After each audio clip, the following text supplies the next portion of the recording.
Once upon a time, long before the world was as we know it, there existed a realm unseen by most, a place where the veil between the mundane and the mystical was as thin as morning mist. In that verdant haven, magic thrived, and nature's spirits danced under the light of stars that whispered secrets of the ancient earth. In this concealed domain, marvelous beings dwelled, akin to the ancient deities who once sovereignly presided over the earth. These entities led their existence in serene accord and harmony with the surrounding natural world, a testament to the age-old bond between history and fairy tale.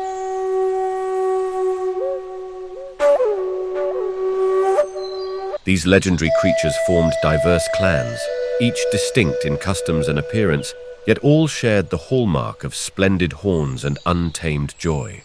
Known in ancient epochs as fauns, they were not the sole dwellers of the hidden realm, yet they were the most plentiful. Amid the forest's embrace, other folk thrived. Water nymphs, the tiny pixies, the unicorn, surpassing any dream in beauty, the ever-diligent gnomes, the regal fairies, the elves, wisest and fairest of all creatures, the dwarves, unyielding labourers of stone and iron, and us, the Ents, the most ancient custodians of the forest's lore.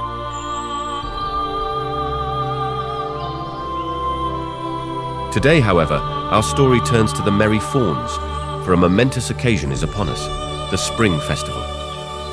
At this season's turn, fauns and nymphs convene for their courtship ritual. The air is filled with the embellishment of both the dashing and the divine as a grand bonfire ignites the night. Music swirls and bodies dance, forging new bonds while rekindling old flames. Gifts are tenderly exchanged, weaving threads of affection and regard. And for those whose hearts seek different thrills, a spectrum of other delights awaits. That night, families reunite, and the young forge new connections. Then, nature proceeds on its path, awakening the miracle of new life. If the child is a boy, he will be born with horns and remain among the fauns. If a girl, she will join the nymphs to live beneath the waters, only to return to the surface the following spring. Fauns and nymphs truly know how to enjoy themselves, unlike us. Silence, for not all is joy in this tale. Something terrible is about to happen. A dreadful shadow lurks, haunting the hidden realm and threatening its very destruction. Who is it? Who is that terrible monster? The worst of all, the hikers. These terrible invaders, with their noisy clamour and heavy footsteps, intrude upon our beloved land whenever they please, as if it belongs to them. Their shrill voices shatter the serenity of the forest, and wherever they tread, harmony vanishes. They show no respect for the nature that surrounds us, leaving behind a trail of trash.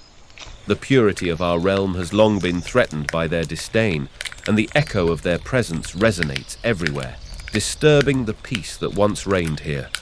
Sadly, the noise and filth are not the worst of their presence.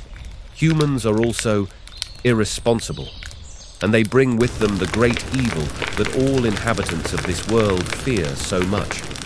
Humans are bearers of adversity.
Everyone in the hidden realm was terrified.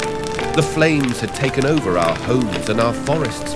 Yet, in the midst of chaos, we found strength in unity. All the inhabitants of the Hidden Realm collaborated to stop the destruction that human stupidity had caused. The Falls, the Elves, the Fey Wizards, the Dwarves, the Fairy Cedar Warriors. But, unfortunately, nothing worked. The fury of the fire was unstoppable.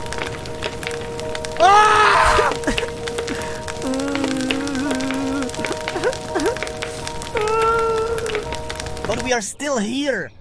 So something must have happened, right? Something that saved our kingdom. Something unexpected happened. Yes, something that saved our world and all the beings who inhabit it. A supreme force intervened at the last moment. Someone whom humans have forgotten. I was just a young Ent sapling when he appeared. But no matter how many centuries I live, I will never forget him.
In the ancient days, when gods still walked the earth, he was known as Cernunnos.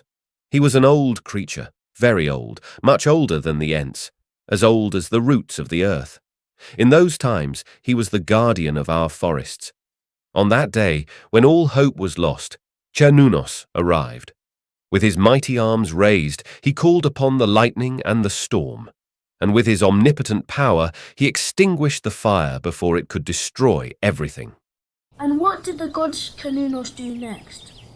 After that, he disappeared, and no one ever saw him again, for the gods are fickle, and no one knows their designs. Some say he died of sorrow, seeing how humans gradually destroyed the ancient forests, weakening his ancestral power more and more. Others say he travelled to another world, where the ancients still survive in a sanctuary unreachable by humans. But some, like me, believe he is asleep, and that one day he will awaken to restore the hidden realm to its former glory. In any case, we are still here. Though we are fewer and our borders shrink, the hidden realm endures. We have become legends, characters from fairy tales to entertain children, but deep in their souls, humans know we are real. Despite their attempts to destroy us, we are reborn in their dreams, and as long as there are dreams, there will be hope. We remain present in the shadows of the trees and in the whispers of the wind. Though they forget our tangible existence, the ancient bond we share is indestructible. As long as the stars shine and the earth breathes, the hidden realm will remain, invincible in its essence, waiting for the day when the ancient powers awaken to restore the lost balance.